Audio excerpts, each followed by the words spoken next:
So welcome to our second peer talk of the year for this wonderful series that we have to make sure that we have our FECs, amusement experts on here and just have a conversation about all different kinds of topics. So we're super excited. The 2025 series here, we have the next one coming up in July, and then the last one is in December. Our topic today is marketing and promotion, so I'm hoping you guys are ready to really discuss those, and I'm excited to just hear what you guys have going on for Q2 now. So first of all, we can't really do these things without our sponsors, and they are fantastic. We have Betson, A&M Global, Embed, Semnox, Roller, and Playthrough. Without all of these sponsors, we cannot put all of this content, all of this learning, promotion, all of this stuff. So we really, really thank you guys. And thank you for being here if you are a panelist. So we have a lot of conversation today. We're going to get started by just going around and everybody. Oh, well, first of all, I forgot to introduce myself. I'm so used to doing the trainings and people know who I am. So I am Vivian Casario. I have been with Trainertainment, gosh, going on almost 10 years, and this is our 20th anniversary, so, or 20th birthday that we're celebrating this year, so I have been here for about half of it, which is fantastic. I love getting to meet everybody and really talk about the things that are important and everything that's important to me. I love marketing, I love promotions. So that being said, I want to make sure that we are introducing our panelists. First, our panelists from our own team. So if you guys want to just jump in and say hello, and then we'll get on to our featured panelists. Genevieve. Hi, I'm Genevieve Sullivan. I am a training and coaching specialist with Trainertainment. Been with the organization for about 2 years. Excited to see everyone here today and excited for the discussion. Fantastic. Hi, I'm Katie Kelly with Trainertainment as well. Dan Pertner with Trainertainment. I'm Tiffany Avery, strategic marketing coach for Trainertainment. You will have all of those things answered before you know it. So who else is on? I think that's it from our team. That's it. Okay, so Keith, go ahead. Yeah, my name is Keith Mooring. I'm the CEO of Playthrough, and Playthrough is an online mini golf scoring platform. Golfers simply scan a QR code to set up and keep score right on their phones, no apps to download or accounts to create. And we also have a bunch of fun engagement features built in, the ability to capture email addresses, which may or may not come up today, and then spots also for like whole sponsors and ads. So fantastic. Next, Sarah. Did you want to go next? Okay, I'll go next. Hi, everyone. My name is Sarah Paz, and I am the CMO of Embed, and I'm excited to be here. My name's Kevin Coachman. I am a sales partner with Semnox and previously in operations in family entertainment centers.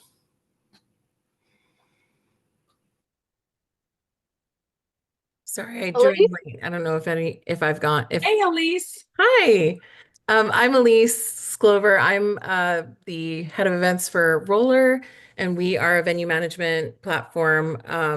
And we love being a part of these events and these webinars with Trainertainment. So looking forward to learning and chatting with everyone.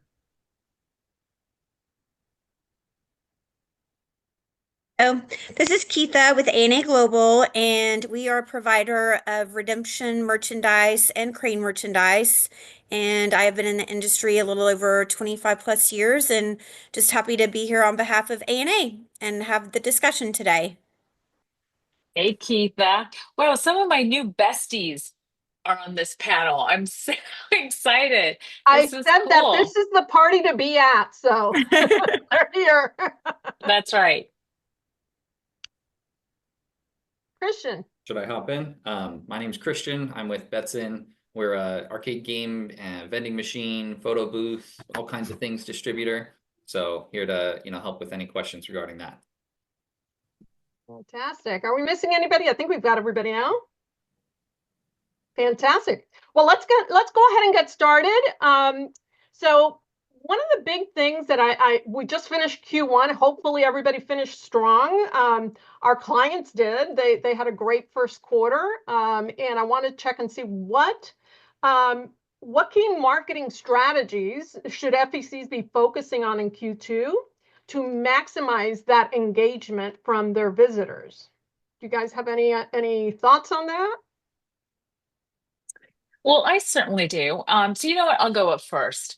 What I would say, at least from what I've heard from some of our large customers around the globe in terms of some of the things that they're doing, I think it can be summarized in upselling everything, getting into the community, and driving return business, right? So those are kind of the three big buckets that I've heard for Q2, in which, and by that, and I know some of these will be covered in some of the questions you're going to be asking later, such as kind of like owning the 15-mile radius around your businesses, around your business, and then just making sure that you have this outreach with the local community to get the special events and get corporate business that way. Because that's an incredible incremental revenue stream in terms of doing special events, the F&B that goes with that. And then, but I think if you were just to say in terms of like the day-to-day for Q2, I always go back to contactless payments and focusing on value versus volume. And value basically means, like, for example, what we've seen so far with all of our data is that with the FECs that are on Embed's mobile wallet, for example, they're getting double the reload value. See? So as opposed to just saying, oh, I just need foot traffic, right? And I know that on average, they're going to spend $9.90. They're focused on driving return business of people who have the game card in their mobile wallet. And what we've seen is the minute a customer adds their game card to the mobile wallet on their mobile phone, they're no longer afraid of losing their game card, right? And they're not thinking, oh, this is a debit card and now it's going to have share of wallet. And, it's one more thing I have to maintain. And so when they reload, they would do 30. Whereas now we're seeing reloads that go between $50 and $100, right? And that way they don't have to leave the game. They can play as much as they want. And because they have to register those game cards, the FECs get that contact information and they're able to then contact them and say, hey, here's a promotion to drive back return visits, which is, bounce backs, if you will. And you can keep that engagement going. And then you can even extend it to, hey, are they getting a birthday SMS? Right? Are they getting a birthday gift? Do you have birthday add-ons, et cetera, et cetera? But over to Elise, because I know that I can see that she's thinking about some things too. No, I think you brought up a good point. Like I think per cap is something that's like not thought of all the time. Is you mentioned foot track versus right. Maximizing the people once they're in your door. Because you get a lot more out of increased per cap than you do of increased capacity, because more foot traffic doesn't actually equal a better experience for the people that are in your facility. So if you can have 100 people that spend $100 each, as opposed to, sorry, I did math that I couldn't calculate this quickly, but having 300 people spending on $30 a head, right. You're not going to get the same kind of experience. So like a lot of times in a venue, you have your fire capacity, and then you have your guest experience capacity, and then you have your per cap capacity. So it's like, what's your throughput? So understanding what your throughput is and working towards that number, and then maximizing what you get out of the customer once they're in the door. So upsells, making something ordinary into something extraordinary, like cool products, cool add-ons. Like, don't just have a t-shirt with your logo on it. Make it something that's like hip and cool. Like, have fun with it and have fun with your brand, and make your brand something that people want to buy into and have a part of. So just to build on that, we just talked about price value, and a lot of people think when we talk about price value that we mean to lower the price, and that's not what price value is at all. Price value is from the guest's perspective, am I getting a good value for what I am paying? And for me, as a previous operator, before we spend anything on marketing dollars, I always want to collaborate with my operations team to make sure that the center is ready to receive that marketing initiative. In other words, is the center ready for an LTO? Is the center ready for a food combo? Is the center ready from a sanitation perspective? Are all the games working? The price value equation is all about the guest experience and what they're willing to pay for what they're experiencing. And if they come in and have a bad experience, it doesn't matter how great the LTO was or how what the price was. It's what did I experience? So I think a key marketing strategy should always include operations and making sure that the operations team is totally in sync with what marketing is doing, and that operationally they're ready to deliver the guest experience that marketing is striving for. Excellent. I love to hear that. Anybody else have anything?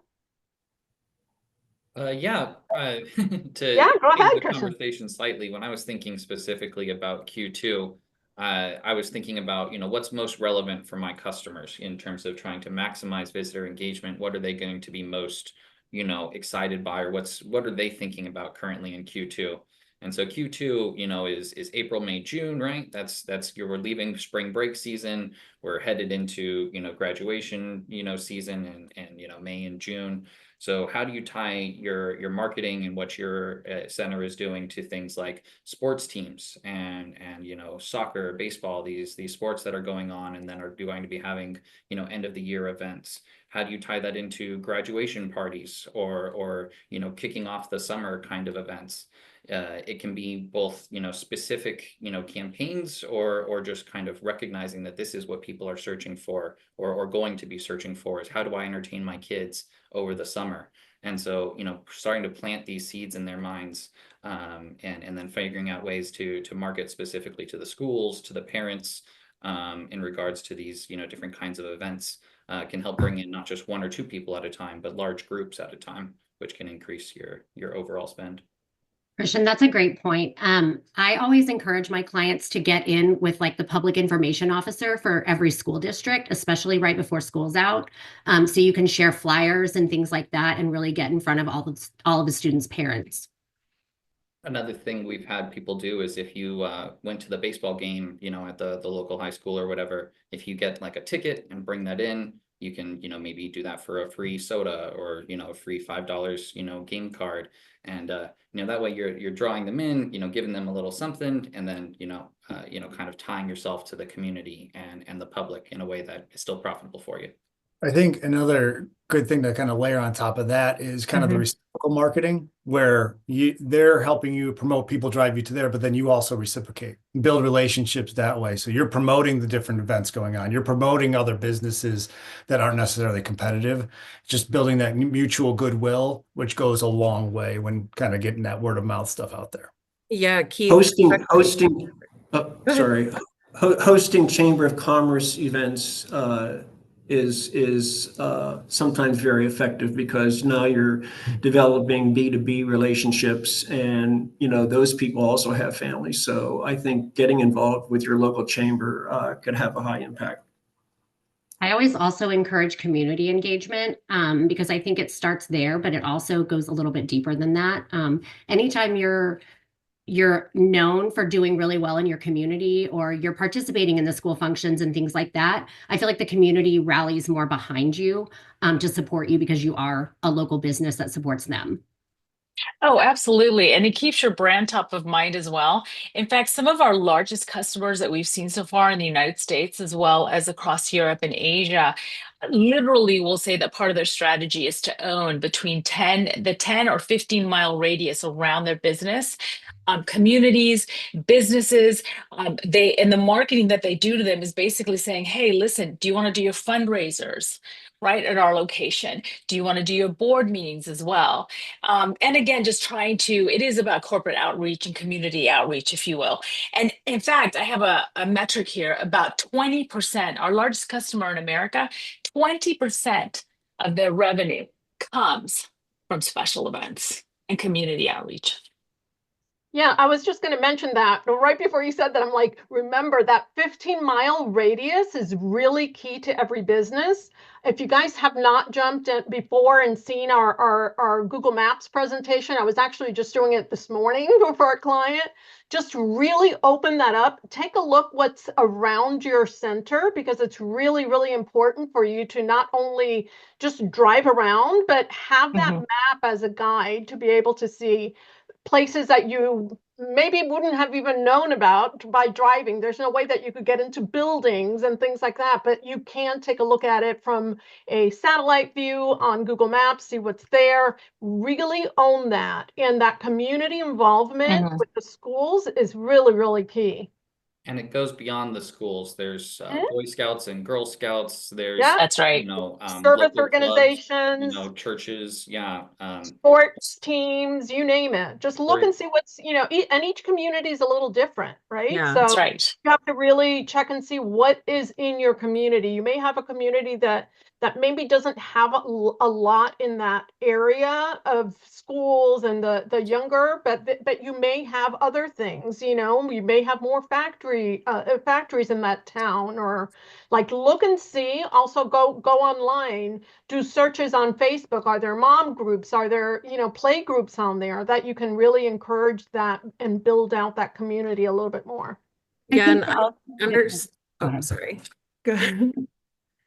Oh, I was just going to say, understand the community. And I think when you understand the community, you can plan ahead as well, because that's something that a lot of times we might not think That's of. right. Like Keith mentioned, like cross promotions, right? And Kevin mentioned, the business chambers, and those are powerful. Like my husband, he is a GM of a minor league baseball team, and he works with FECs in his area for cross promotions. So like the FEC can bring in like a mobile attraction to one of the games, and people who are at the game get like a coupon to go to his facility, and vice versa. So it's a trade thing. They don't have to put cash out to work with the team, and they get exposure to people that, it goes back and forth.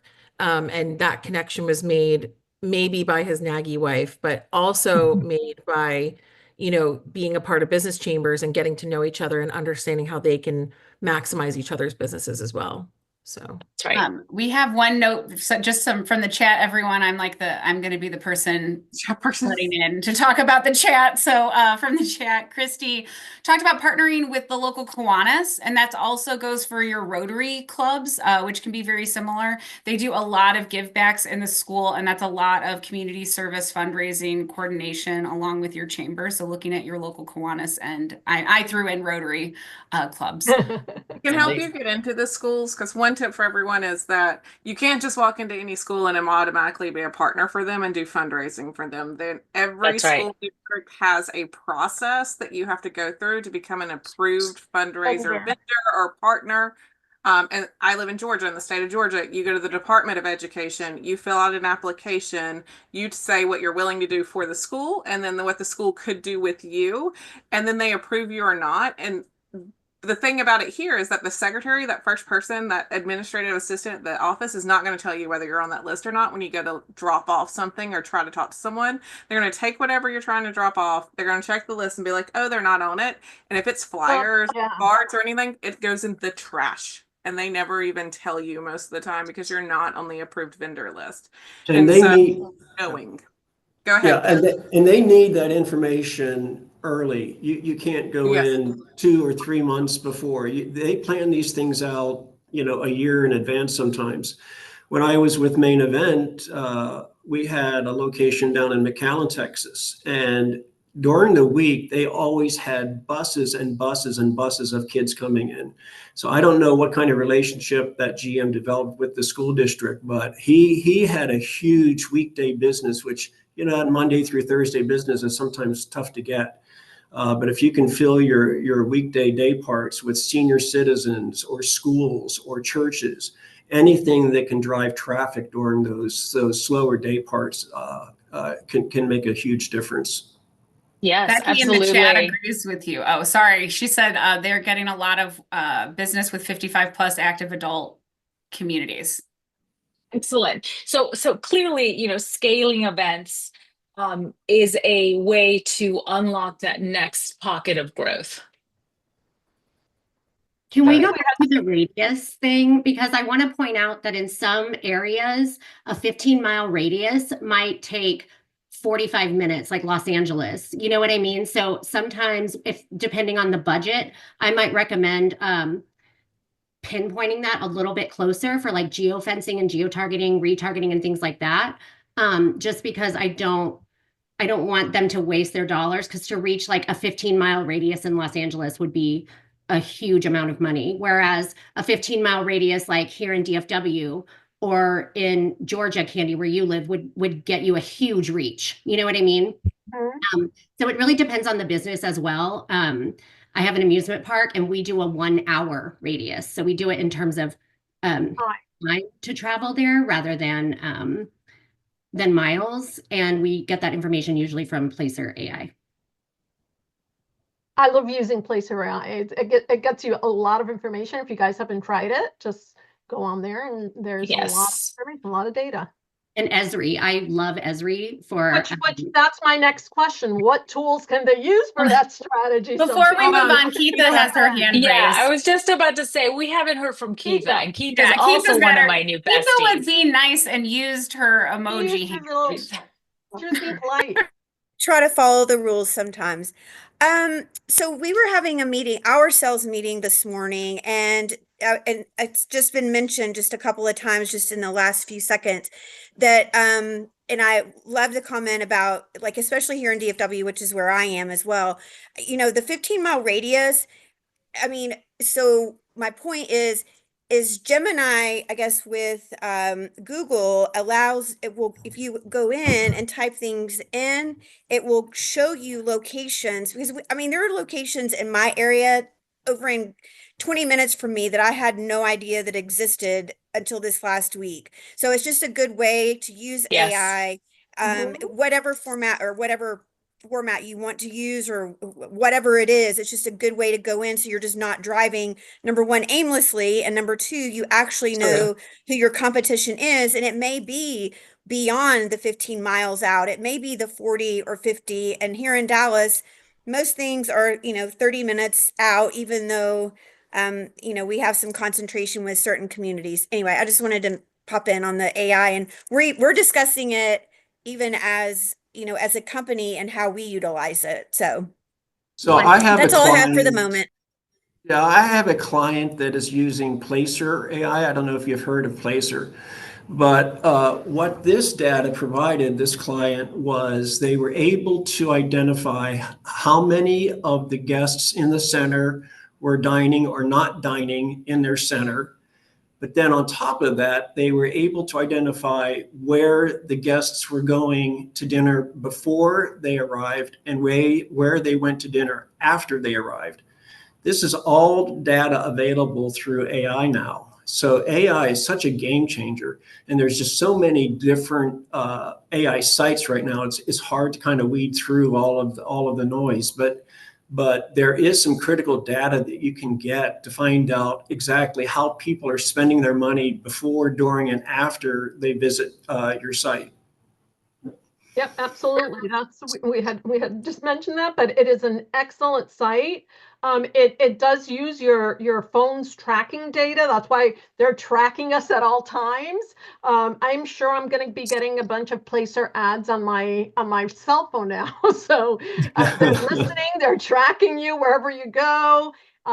So even talking about birthday parties, that's how they'll track you. All of a sudden you have, you know, all these party ads on there. So with that, our next question is, what innovative approaches for actual birthday parties, you know, getting people to come in and do birthday parties, increase that party bookings with FECs?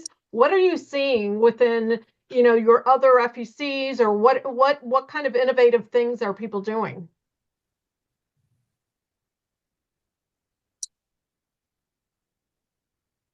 Anybody? Can you repeat that, please? What kind of fun, innovative things for birthday parties do we have going on? Anything new in birthday parties in the party world? Well, yeah, I'll tell you. So we've seen a rise at Embed specifically in, and it's tied, of course, to special events. We've seen a rise in the personalization of assets that people include in the events that they're doing, meaning that they, for example, if they're doing a birthday party, they will customize the birthday card, right?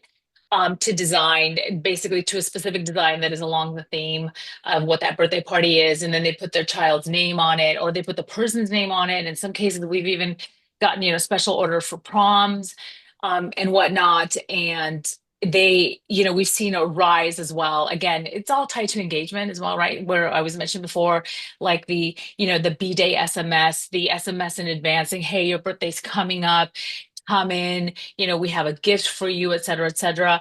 Some of our largest customers also have referral programs for birthdays as well. Like if you have a friend that's going to celebrate a birthday, et cetera.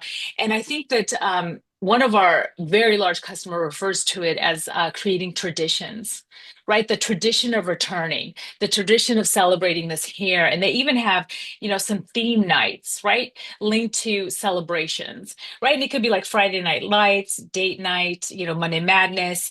And one of them specific that they put a whole television commercial around, obviously they have more resources, was Yes Day, where children, it's a day, all you can play, and it's a day for families, and everything that a child asks for, the answer is always going to be yes, right? And so all of it is towards getting more margin, driving return visits, right? Maximizing not only the revenue, but also their profitability. And then just the added personalization of, hey, your game card now has your name on it, right? And they know that they're going to keep it. So that's That was it for me. Yeah, This is not new, but a couple of suggestions. One is a client of mine is doing weekday parties at a lower price. Again, traffic, and price value.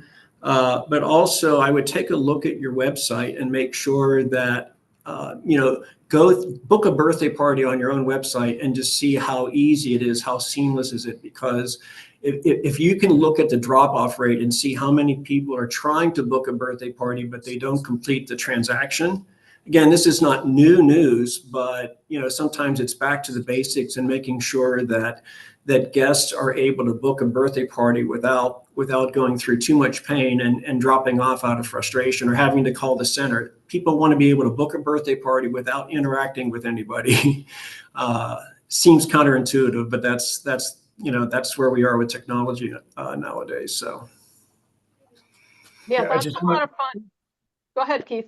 Yeah, no, I just wanted to add on, like, to Sarah's point, regarding the customization stuff. So one of the features Playthrough has is the ability to create a custom event scorecard. And the reason we have it is because of all the demos we were doing it, everybody asked, well, can I create a custom scorecard and a special event scorecard?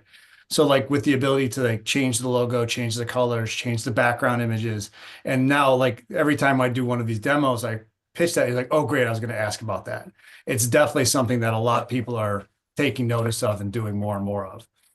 Yeah, personalized things. I mean, as a mom, I know when my daughter was, very young, you're having this party, you want to have that best, party, even if you are having it at a center or not at your place. You want to make sure that it's personalized, that it's not just the branded stuff, but also personalized to that child.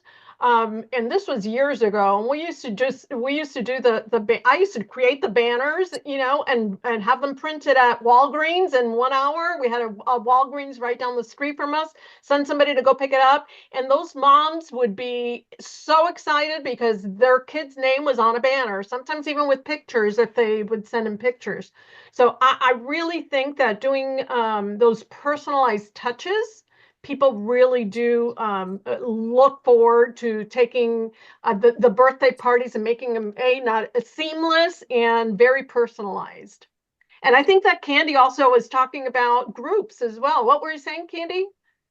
Taking it one step further into groups, and that's important. I mean, I was just saying this isn't birthday related.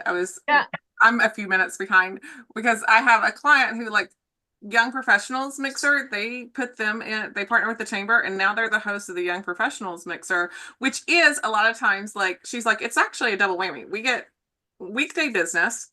these young professionals go up to like 35 in their group. And so she's like, it's a lot of the young moms and parents a lot of times too for kids that could come. So it's like we get exposure in a lot of different elements to this group by partnering and being the host site for the young professionals mixer.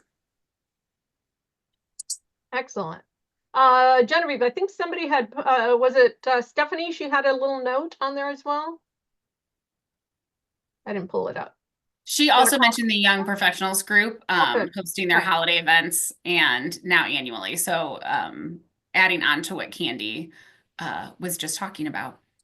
Yeah, it's again, knowing your community, right? Really being a part of that community. I cannot stress that enough, because that is where you're going to make those connections. I mean, even when we're talking about sales, it starts off with having that really strong connection. I don't want people to go ahead and start selling just for selling, you know, the sake of selling. I want you to make those connections. Those are going to take, you know, a little bit longer to develop, but then it leads into other things. It could go from a birthday party to a corporate event, because that mom could work for American Express. I mean, like, really talk to and have these conversations with all of your guests. So It's the really a next great one is, thing well, about let's talk a getting. little bit. Oh, Chris. I was just going to say, it's really one of the great things about getting into this industry is you're not just in it to make money. It's almost a service to the community.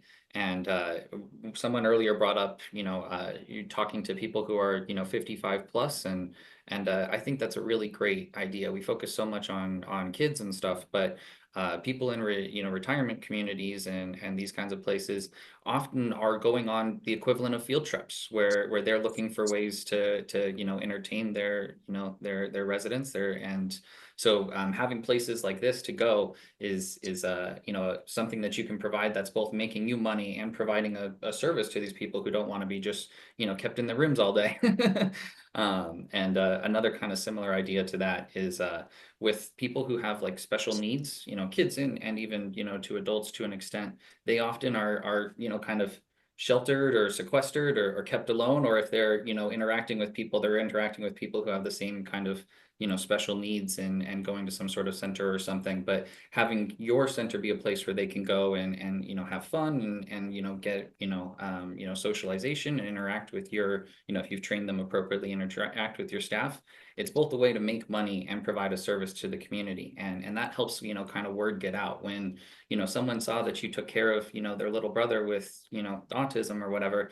That means so much more in terms of that mom wanting to not just have the kid with autism's birthday party there, but to kind of spread the news to the community about the safe space that they've found. So I just was going to add that that's one of the really great things, whether it's birthday parties or other events, that, you know, is a great part of being in this industry. I love Yeah. that. That's I right. wonder how many people, Sarah, sorry, real quick. Put in the chat if you've thought of speaking to the activities director of your 55 plus communities in your area. I just would love to know how many people from our audience have even thought to go speak, because most of them have a activities director on site for most of those communities and They do. neighborhoods.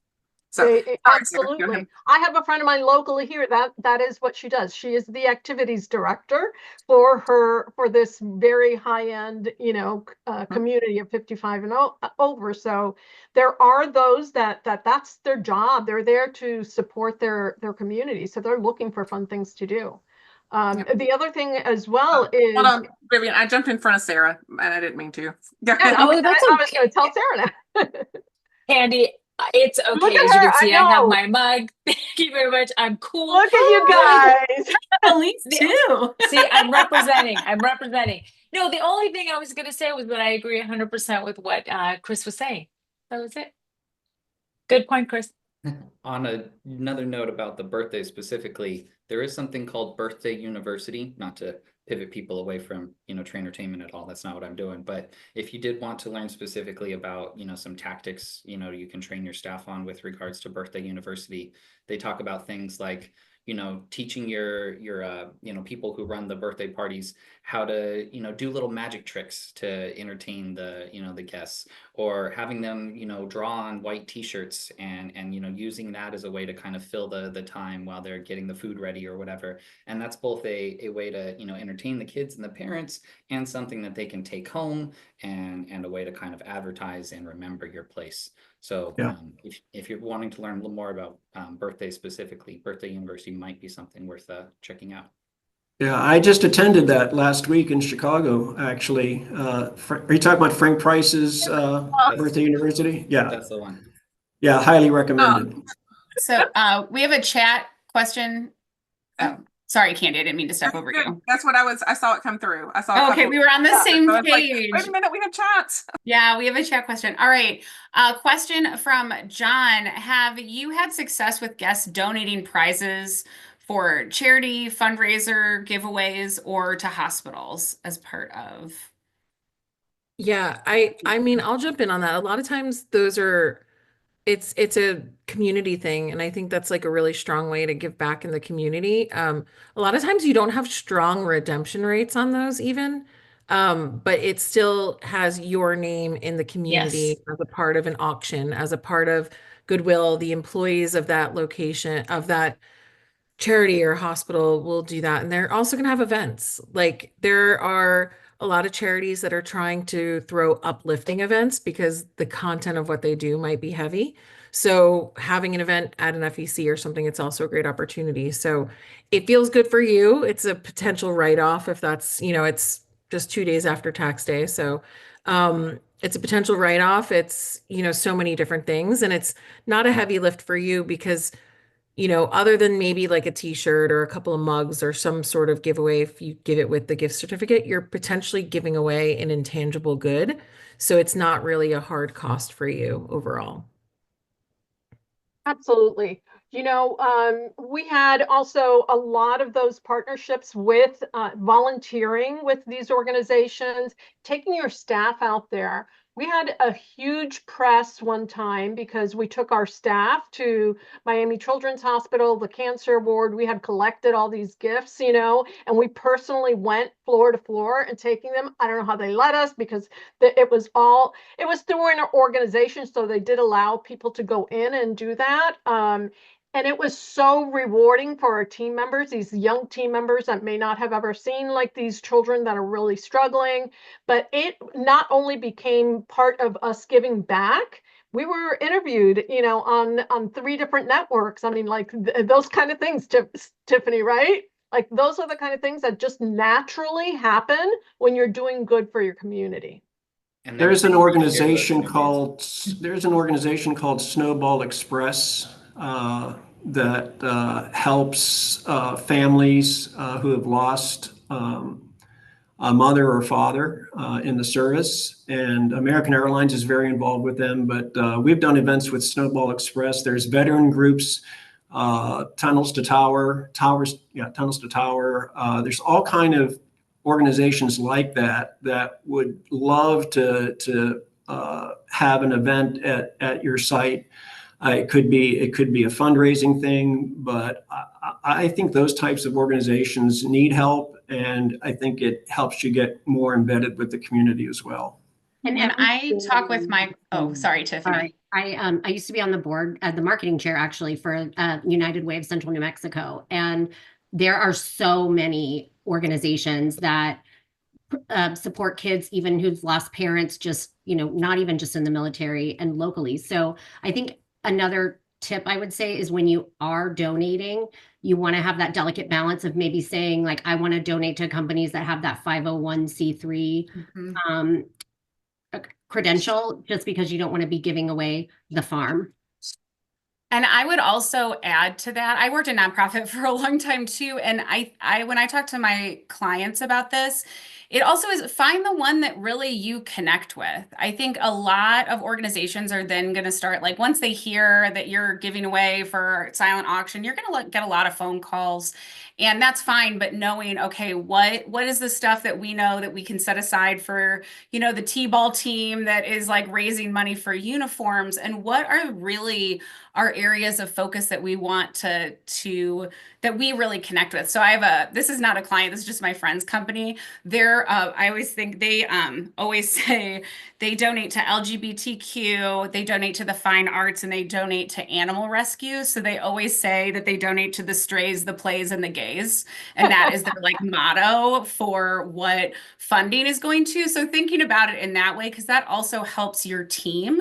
If you are very focused and it's going to be Toys for Tots, or it's going to be veterans, or it's going to be kids, then you're going to find a lot more resources, even from like your staff as they come in, what they're connected to as well. So I think really looking at what makes sense most for your core values and your heart, and then focusing on that, because there are a lot of really great organizations out there. So it's okay to streamline what you're gonna say I yes agree to. with that, Genevieve. I always tell my clients to create at the beginning of the year, think of what they want their 3 pillars of giving to be. And then they can say yes, and they have like a budget around that. If it's outside of those 3 pillars, be like, it gives you an answer. It's like, hey, I am so sorry, but we have reached our capacity for giving, for today. Right. But however, we would be happy to host a fundraiser and help. Let me tell you how we can help that, and it will help your organization gain money. So that's not you just giving funds or any of those things, but like where you are doing that, you have your pillars that mean something to you. My client, a lot of time, it's community sports. They love the recreation sports, not they don't like travel as much, but they really like community sports. Obviously, they like anything to do with schools, and then they like veterans. And so that's where their 3 are that they've decided for this year. And sometimes they switch out one of the ones, but at the beginning of the year, they're like, what are our 3 pillars for this year that we're really focused on? I think gives everybody an answer to, because you can get bombarded by a plethora of giving. Absolutely. And also knowing what your center, what the demographics are of your center, who do you want to bring in? So if your center is mostly like, you know, tots and younger kids, then go with those organizations that are going to bring in, that you can do things with. We also did things with, Autism Speaks and things like that. We had sensory nights. So those are also really good ways to like partner up with those. Again, depends on your center, what the age range demographic that you want to bring in. So if it's adults, look for a lot of, the adult more. If it's more adult related, look for more adult related groups that you can volunteer and dedicate that time. Have that built at the beginning of the year, like Candy says, whether it's your 3 pillars, whether these are how many we're going to give out. Have it ready. Have your little sheet done, your flyer done, whatever it is that you're going to give out. Have those ready as little packages, because then invite them to come in and pick those up. I think that that's another touch, another connection that you could do. And it helps build the tradition, the identity of your center, and including with your employees. If they know that, every, first Monday of the month is autism, speaks night or whatever, they're going to be that much more prepared to, kind of handle it. It'll be that much more marketable if it's not a one-time opportunity, but something that people are expecting and, getting into the habit of regularly going to. And so, setting up these things, not just as one-offs, but as something that you have sort of a tradition around, can help them be much more effective. Absolutely. Tiffany, we're gonna move on, because we've got about a few minutes left. So our last one, I want to talk about some promotions. What kind of promotions should they be focusing on now? Well, we just came off of spring break. So right now I'm encouraging everyone to reach out to their schools and start with their summer break promotions. There was also somebody did ice skating with the Easter Bunny last week, which I thought was super cute. They did an Easter egg hunt in their facility. Just things like that, things to, kind of get people excited. Parents are always looking for things to do with their school-aged kids during the week, in the summertime. I know I always was when my boys were younger. So I think that's probably the biggest one at the moment. And then I always try to plug in the holidays. So, if it's Christmas, do something like that. If it's Thanksgiving, participate in your Black Friday sales, Cyber Monday sales, things like that. But in the springtime, I think that's when you can really ramp up, because you're starting to get the school age kids, and even offering like a parents' day out or a summer camp type 4-hour thing, 4-hour window, or some kind of program like that is always a good idea if your community will support it. Great. Anybody else have any more promotions that they want to talk about for Q2? Well, I think, previously what I mentioned was taking a look at your business and the cycle of your business, right? And identifying, what would work for you, right? In some cases, like I said, some of our largest players, we see that they have theme nights, right? Like the Yes Day for families. They do Monday Madness, Friday Night Lights, and they even do like date nights. And then I think, so those are the really large players. But I think one of the smallest players, or one of the smallest FECs that we have on the embed system, what I absolutely love about them is that, they came in and said, Monday's our slowest day of the week, right? And so we said to them, you know what? Listen, let's look at what promotions you could possibly run. And let's see, because here's the thing. When companies, or some of the mistakes that FECs make, is that they look at a Friday, a Saturday, and a Sunday, and they're like, how do we pack more in, right? And to Alyssa's point previously, it impacts the consumer journey and that consumer experience when you can't order something, or when you can't reach a game, or you can't play a game because they're all occupied, right? Chances are you probably won't return again, right? And so with this one, it actually Game Over Arcade. It's the Donners. And so when we said, okay, these are the things that you can do on your slow day, and they're like, I don't know. Anyway, they came back 3 months later and said that's now our busiest day of the week, right? So you have to innovate if you want to dominate, right? And so that's what I would suggest. There's a lot of things that you can look at for promotions, but I think if you look at just the nature of your business, if you want to take your slowest day and say, okay, what can we do creatively to see if we can move the needle? You'd be absolutely astounded at what you could achieve. Yesterday we were having dinner with some friends, and we're driving through one of the busiest roads, and there is a Chick-fil-A. And Chick-fil-A, this brand new Chick-fil-A, I don't know if you have it in your community or not, they're doing events. They had bingo. I mean, Yep. and they have them listed. They have bingo, they have trivia night, and my husband's looking at this and goes, what? I didn't know fast food did these things. I'm They like, do birthday everybody's trying to parties get their too. community in. That's right. Yeah, they Everybody do wants birthday I love that a parties. good bingo connection. night. I'll admit it. I love it. Our brewery does it. Same Only here. their Love it. candy. Love it. Well, we were going out to dinner because they were having the office trivia night at this pizza place that we go to. So yeah, it's important to bring those people in. I guess that they were seeing that other people are doing it, so why not Chick-fil-A? So why not your center? The Like, thing I will say about something. events though, and I've been in hospitality for a long time. You can't say, hey, I'm going to do an event in the month of April, and you do it one time and you're like, oh, It 10 didn't people work. probably not going to do it again. Yeah, you have to keep trying. Yeah. You do.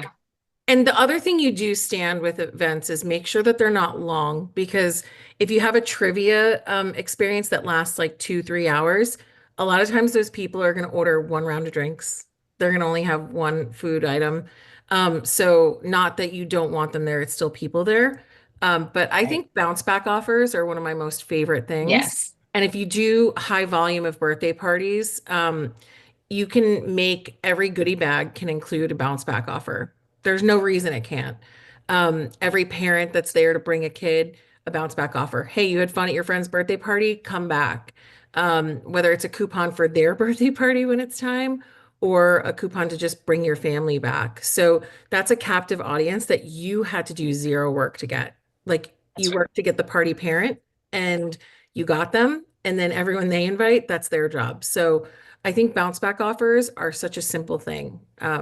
So make sure they're easy to understand, and make sure instead of fine print, just make it really clear what the offer is, and make sure that your team is completely enabled, and that your system is able to process them so that when somebody comes to cash in on it, it's not like a friction-filled process for them. So I think that that's a really massive one. And it's really trackable too. That's what I love about bounce back offers. That's like the That's marketing right. to me. Like being able to track the success of it.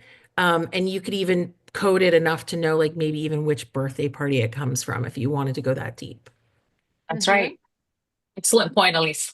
Keitha. We had a couple of comments. Oh yeah, I was gonna let Keitha go because she raised her sure. hand Yes. again. Like Thank the you. Thank you that you're excellent human monitoring, she because I is. can't see the little hand. And then I'll go after Keitha. Yeah. Say to the audience, and don't be afraid to do the bounce back. like, I mean, don't you know what I'm saying? Like it, you might feel like you're giving away, and they're, oh gosh, they're not going to come back. They will. So don't be reluctant to give that out. And I love what Elise said about, make it simple. I mean, it might be a time, a timed one as far as like, 60, 90 days or something like that. But I mean, you want to get them back in the door, but don't be afraid to feel like you're giving something away because they'll definitely come back and then they'll bring their friends in with them. So just kind of keep that in mind. Yeah, we used to Excellent. do little business cards, and then on the back, we did have like a space to put in whose birthday party it was, and then the expiration on the bottom, so that they could bring it back, and we knew exactly what birthday party they came from when we tracked it at the end of the month. So it was really cool. Okay. We had two great ideas in the chat here, and feel free, folks, to keep or three. I just got a third one. Excellent timing, Christy. All right. First, and this I think goes to what Sarah was saying about like what can you do on some of your less busy days, but Janine says they do time play. So an hour of play for $25, right? Getting people in the center when it's less busy, and then they're going to spend more money in other areas, which is wonderful. Stephanie mentioned that they rebrand their party packages as summer get-together bundles. So even in Q2, starting to talk about, okay, this is your easy way to get together with your friends during the summer with our get-together bundles. I love that. Christy talks about the Pizza Hut Book It program, and she's going to start that for the summer, a Book It. So bringing people in creative ways. I would like to come, Christy, to the Book It program. So.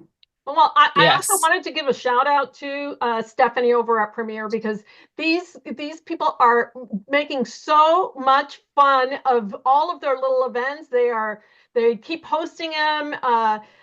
They don't stop, right, Stephanie? I know I don't see you right now, but I know they do the best. If you guys don't follow them, follow Premiere on Instagram, and you'll be able to see some of their cute little videos that they do. They really go out of their way promoting all of them. So don't be afraid to be silly and have fun, because that's what the community is looking for. They're looking for that connection. That's right. Well, we are out of time, and I want to thank everybody for being here, our panelists. I want to thank all of our guests that we had today. Hopefully we answered some of your questions. If we did not answer your questions, go ahead and email me at vivian@trainertainment.net. I'd love to be able to talk to you. We do have a promotion for our marketing and promotion guide. It's 40% off if you use guide 25 at the store. Make sure this has a ton of things on it. Just yesterday, not only that, it has a resource page that you will get the link to, and you can look at that resource page. There are Canva templates, there are planners in there. Even Tiffany was asking me yesterday about our 30, 60, 90-day promotions planner is also in there as an Excel spreadsheet. There's an ROI tracker. It has a ton of features. So go on there. You could get it for 40% off today. And I want to thank, and our next peer talk, if you liked what you heard today and want to get into that conversation, our next one is July 17th. I think it's with Denise, right? Denise Killian is doing careers and family entertainment. So lots of fun to be had in July. And then thank you so much, all of our sponsors. We really want to thank everybody again: Betson, Semnox, A&A Global, Roller, Embed, and Playthrough. Again, thank you for being here. Thanks for our guests and our panelists. Thank you.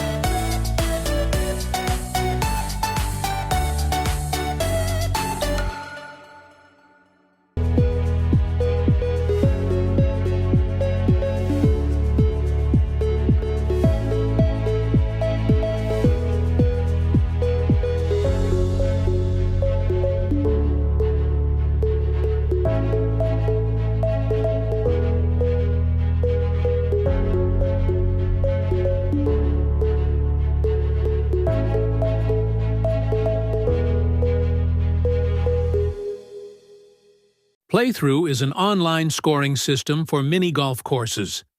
Simply post a QR code near the first hole. Golfers scan it with any mobile phone, add their golfers, and start entering scores. They can easily view their group leaderboard or the course leaderboards. Playthrough also includes features like whole sponsor logos and whole transition ads to help grow your business. Visit playthroughmini.com to see what else Playthrough can do.